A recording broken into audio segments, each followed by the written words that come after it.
ভ্রমণ পিপাসু মানুষ একটু সুযোগ পেলেই ব্যাগ গুছিয়ে বেরিয়ে পড়ে ঘুরতে। বড় ছুটি থাক বা না থাক, উইকেন্ডই যথেষ্ট। তবে এই ভিডিওটা হতে চলেছে স্পেশালি যারা সমুদ্র ভালোবাসেন তাদের জন্য। সমুদ্রে তো সারা বছরই ঘুরতে যাওয়া যায়, তবে বর্ষায় বৃষ্টি, মেঘলা আকাশ আর ঠান্ডা বাতাসে সমুদ্র সৈকতের সৌন্দর্যকে অনেক গুণ বাড়িয়ে তোলে। কলকাতার কাছে ঘুরতে যাওয়ার জন্য কিছু সুন্দর ও মনোমুগ্ধকর সমুদ্র সৈকতের ঠিকানা রইল আপনাদের জন্য। লালগঞ্জ দক্ষিণ 24 পরগনার নামখানা ব্লকের অন্তর্গত এই লালগঞ্জ সমুদ্র সৈকত কলকাতা থেকে দূরত্ব প্রায় 125 থেকে 130 কিলোমিটার। শিয়ালদহ থেকে নামখানা লোকাল ধরে পৌঁছে যান নামখানা। সেখান থেকে অটো, টোটো ধরে সহজেই পৌঁছানো যায় লালগঞ্জ সমুদ্র সৈকতে। সাদাবালির এই সমুদ্র সৈকতটি শান্ত ও বিস্তীর্ণ। কোলাহলহীন পরিবেশে ঢেউয়ের শব্দ আর পাখির ডাক আপনার মনকে মুগ্ধ করবে। এছাড়া এখান থেকে বোটে করে পৌঁছে যাওয়া যায় বঙ্গোপসাগরের মাঝে এক অজানা দ্বীপে। ঘুরে আসতে পারেন নিকটবর্তী কার্গিল বিচে আর দেখে নিতে পারেন অপরূপ সুন্দর সূর্যাস্ত। লালগঞ্জে পর্যাপ্ত পর্যটন পরিকাঠামো নেই, তাই থাকার জন্য আছে হাতে গোনা কিছু বিচ ক্যাম্প। নাম ও ফোন নাম্বার স্ক্রিনে দেওয়া রইল। থাকা ও খাওয়ার খরচ পড়বে পার হেড পার ডে 1200 টাকা থেকে 1600 টাকা পর্যন্ত। তবে যাওয়ার আগে বুকিং করে যাওয়াই ভালো। এবার আপনাদেরকে খোঁজ দেব পশ্চিমবঙ্গের পড়শি রাজ্য উড়িষ্যার একটি গোপন রত্নের।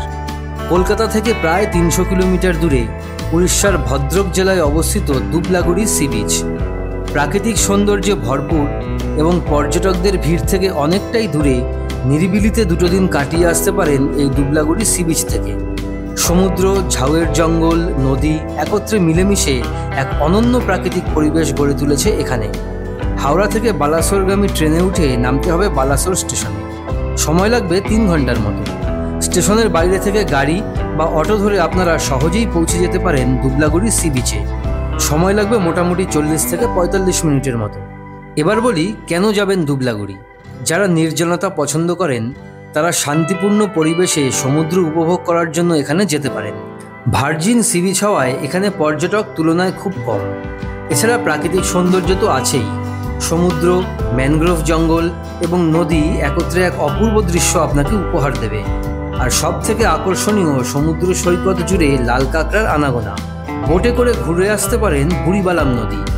এছাড়া আপনারা মনে করলে ঘুরে দেখে নিতে পারেন পঞ্চলিঙ্গেশ্বর মন্দির, ইমামি জগন্নাথ মন্দির, ক্ষীরচোরা মন্দির ইত্যাদি। এখানে থাকার জন্য সেভাবে কোনো হোটেলের ব্যবস্থা নেই, তবে আছে কিছু বিচ ক্যাম্প, যেখানে আছে টেন্ট এবং কটেজের ব্যবস্থা। টেন্টে থাকা ও খাওয়ার প্যাকেজ শুরু হচ্ছে জনপ্রতি 1500 টাকা থেকে, আর এসি কটেজে থাকা ও খাওয়ার প্যাকেজ শুরু হচ্ছে জনপ্রতি 2000 টাকা থেকে। স্ক্রিনে কিছু বিচ ক্যাম্পের কন্ট্যাক্ট ডিটেলস শেয়ার করলাম। এবার যে সমুদ্র সৈকতের কথা আপনাদেরকে বলবো সেটা পশ্চিমবঙ্গের সবচেয়ে জনপ্রিয় সমুদ্র সৈকত। কলকাতা থেকে প্রায় 185 কিলোমিটার দূরে পূর্ব মেদিনীপুর জেলায় অবস্থিত দীঘা। এটা বাংলা তথা ভারতের অন্যতম প্রাচীন ও বিখ্যাত সমুদ্র সৈকত। কলকাতা থেকে কোলাঘাট হয়ে পৌঁছে যেতে পারেন দীঘা। এছাড়া হাওড়া থেকে ট্রেনে করে সরাসরি পৌঁছে যেতে পারেন দীঘা স্টেশনে। বাসে যেতে সময় লাগবে ঘন্টা 5, আর ট্রেনে যেতে সময় লাগবে ঘন্টা 3। দীঘা বিখ্যাত তার বিস্তীর্ণ সমুদ্র সৈকত, বিপুল জলরাশি এবং সূর্যোদয় ও সূর্যাস্তের জন্য। কলকাতা থেকে উইকেন্ড ডেস্টিনেশন হিসাবে অন্যতম জনপ্রিয় স্থান হলো দীঘা। বাসে করে এলে প্রথমে পড়বে ওল্ড দীঘা, তারপরে পড়বে নিউ দীঘা। যারা সমুদ্র স্নান করতে পছন্দ করেন তাদের জন্য নিউ দীঘা আদর্শ, তবে ওল্ড দীঘাতেও সমুদ্র স্নান করা যায়। আর সন্ধ্যা হলেই দীঘা সমুদ্র সৈকত সেজে ওঠে হাজারো আলোকসজ্জায়। আছে প্রচুর দোকানপাট, যেখান থেকে আপনি বিভিন্ন রকম জিনিস কিনতে পারবেন, আর সঙ্গে পেয়ে যাবেন হরেক রকমের খাবারের দোকানও। এবার বলি কি কি দেখবেন দীঘায়। ওল্ড দীঘা, নিউ দীঘা সমুদ্র সৈকত তো আছেই। এছাড়াও দেখে নিতে পারেন Amarabati park, marine aquarium, Digha science centre, Dheusagar park, nature trail park, Oceana sea beach, Mohana, Chandaneswar মন্দির, নবনির্মিত জগন্নাথ মন্দির ইত্যাদি। দীঘায় থাকার জন্য আপনারা পেয়ে যাবেন অজস্র সরকারি ও বেসরকারি হোটেল। মোটামুটি 500 টাকা থেকে নন এসি রুম আপনারা পেয়ে যাবেন, আর 800 টাকা থেকে এসি রুম পেয়ে যাবেন। স্ক্রিনে আপনাদের জন্য রইল বেশ কিছু হোটেলের কন্ট্যাক্ট ডিটেলস। পশ্চিমবঙ্গ ও উড়িষ্যার বর্ডারে অবস্থিত আরও একটি জনপ্রিয় সমুদ্র সৈকত হল উদয়পুর সমুদ্র সৈকত। কলকাতা থেকে 170 কিলোমিটার দূরে অবস্থিত এই সমুদ্র সৈকতে পর্যটকদের ভিড় দীঘার তুলনায় অনেকখানি কম। সমুদ্র সৈকতের ধার ঘেঁষে পেয়ে যাবেন ঝাউগাছের শাড়ি। সব মিলিয়ে প্রকৃতির কাছাকাছি দুটো দিন কাটিয়ে আসতে পারে। এছাড়া ফটোগ্রাফির জন্য আদর্শ জায়গা এই উদয়পুর সি বিচ। কলকাতা থেকে উদয়পুর সি বিচে আসতে হলে আপনাদেরকে বাসে করে চলে আসতে হবে দীঘা। দীঘা থেকে টোটো বা যে কোনো গাড়ি ধরে পৌঁছে যেতে পারবেন উদয়পুর সি বিচ, দূরত্ব 5 কিলোমিটার মতো। এছাড়া হাওড়া থেকে ট্রেন ধরে দীঘা স্টেশনে নেমে সেখান থেকে টোটো বা যে কোনো গাড়ি ধরে চলে আসতে পারেন উদয়পুর সি বিচে। উদয়পুর সি বিচের কাছে বেশ কিছু হোটেল আছে থাকার জন্য। নন এসি ডবল বেডরুম 1200 থেকে 1400 টাকার মতো পড়বে, আর এসি রুম 1800 থেকে 2000 টাকার মতো পড়বে। স্ক্রিনে কিছু হোটেলের কন্ট্যাক্ট ডিটেলস শেয়ার করলাম। হাতে 2 দিন সময় থাকলে ঘুরে আসতে পারেন পশ্চিমবঙ্গের পূর্ব মেদিনীপুর জেলার একটি শান্ত, পরিচ্ছন্ন, চমৎকার সমুদ্র সৈকত মন্দারমণি। কলকাতা থেকে 170 কিলোমিটার দূরে অবস্থিত এই মন্দারমণি সি বিচে যেতে হলে বাসে করে সময় লাগবে 4 থেকে 5 ঘন্টার মতো। বাসে করে আপনাদেরকে নামতে হবে চাউলখোলা বাস স্টপে। সেখান থেকে অটো অথবা টোটো ধরে পৌঁছে যেতে পারবেন মন্দারমণি সি বিচ, সময় লাগবে আধ ঘন্টার মতো। ট্রেনে করেও যেতে পারেন মন্দারমণি। সেক্ষেত্রে হাওড়া থেকে ট্রেন ধরে নামতে হবে কাথি স্টেশনে। স্টেশনের বাইরে থেকে অটো ধরে পৌঁছে যেতে পারবেন মন্দারমণি সি বিচ। দীঘার মতো অতটা ভিড় না থাকলেও মন্দারমণি পর্যটকদের কাছে বেশ জনপ্রিয়।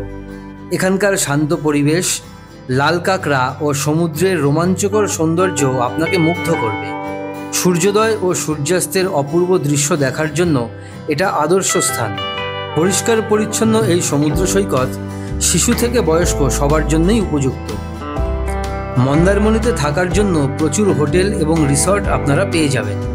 ভাড়া মোটামুটি 1500 টাকা থেকে শুরু। স্ক্রিনে কিছু হোটেল এবং রিসর্টের ডিটেলস শেয়ার করলাম। কলকাতা থেকে প্রায় 250 কিলোমিটার দূরে উড়িষ্যার বালাসোর জেলায় অবস্থিত আরও এক নির্জন সমুদ্র সৈকত হল বাগদা সমুদ্র সৈকত। হাওড়া অথবা সাঁতরাগাছি স্টেশন থেকে বালাসোরগামী ট্রেন ধরে পৌঁছে যান বালাসোর স্টেশনে, সময় লাগবে ঘন্টা 3। স্টেশনের বাইরে থেকে গাড়ি অথবা অটো ধরে পৌঁছে যান বাগদা সি বিচে, সময় লাগবে 30 থেকে 40 মিনিট। প্রকৃতিপ্রেমীদের জন্য একেবারেই নির্জন ও শান্তিপূর্ণ সমুদ্র সৈকত হলো এই বাগদা বিচ। ভার্জিন সি বিচ হওয়ায় এখানে পর্যটকদের ভিড় একেবারেই কম। এখানে থাকার জন্য কোনো হোটেলের ব্যবস্থা নেই, তবে আছে বেশ কিছু বিচ ক্যাম্প। আর এই বিচ ক্যাম্প থেকে পায়ে হেঁটে মাত্র 3 থেকে 4 মিনিট সময় লাগে সি বিচে পৌঁছাতে। তবে সি বিচে যেতে হলে আপনাদেরকে পেরোতে হবে ঝাউয়ের জঙ্গল। যারা ফটোশ্যুট করতে পছন্দ করেন তাদের জন্য আদর্শ জায়গা হতে পারে এই সি বিচ। পরিচ্ছন্ন এই বিস্তীর্ণ সমুদ্র সৈকত স্নানের জন্য উপযুক্ত, তবে শুধুমাত্র জোয়ারের সময়ই এখানে স্নান করতে পারবেন। এখান থেকে আপনারা বোটে করে ঘুরে দেখে নিতে পারেন ম্যানগ্রোভ জঙ্গলে ঘেরা বুড়িবালাম নদী। খরচ পড়বে জনপ্রতি 400 টাকা।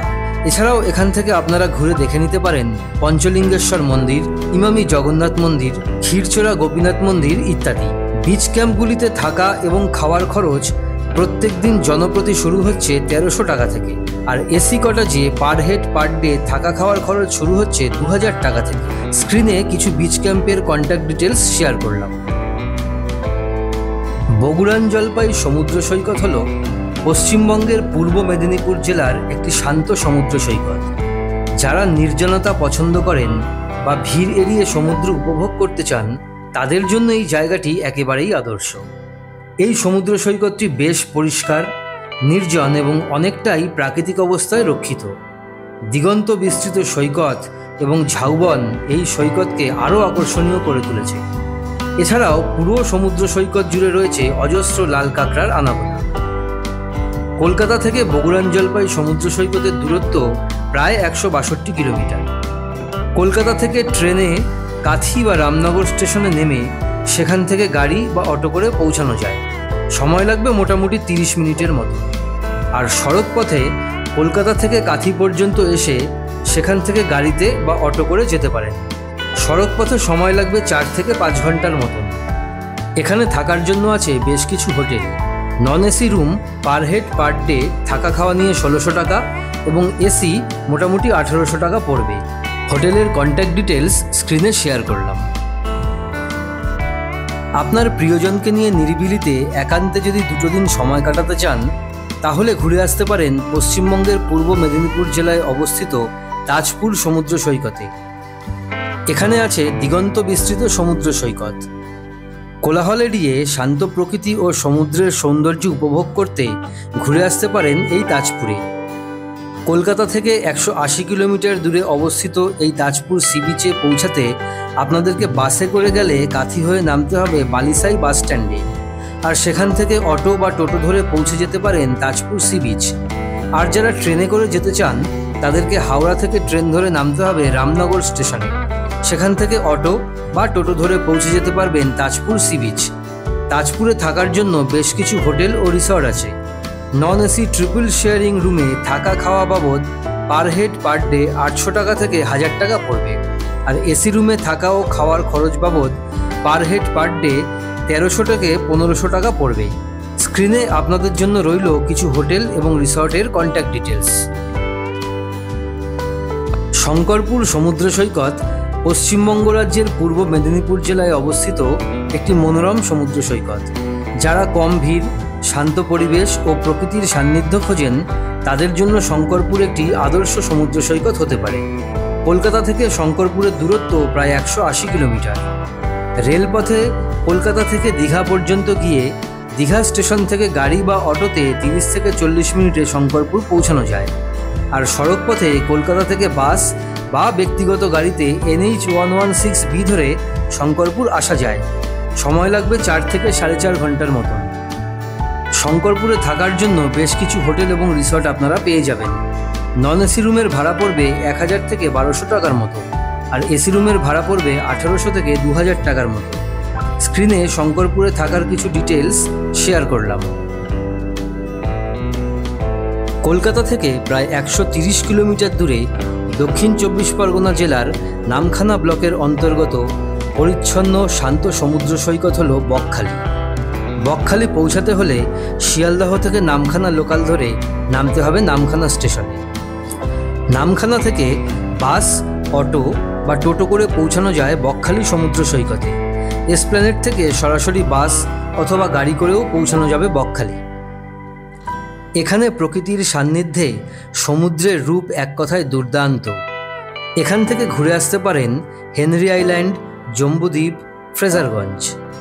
এছাড়া অ্যাডভেঞ্চার পছন্দ করলে জঙ্গলের মধ্যে 40 থেকে 45 মিনিট পায়ে হেঁটে দেখে নিতে পারেন প্রাচীন বনবিবির মন্দির। এখানে থাকার জন্য প্রচুর সরকারি ও বেসরকারি হোটেল আছে।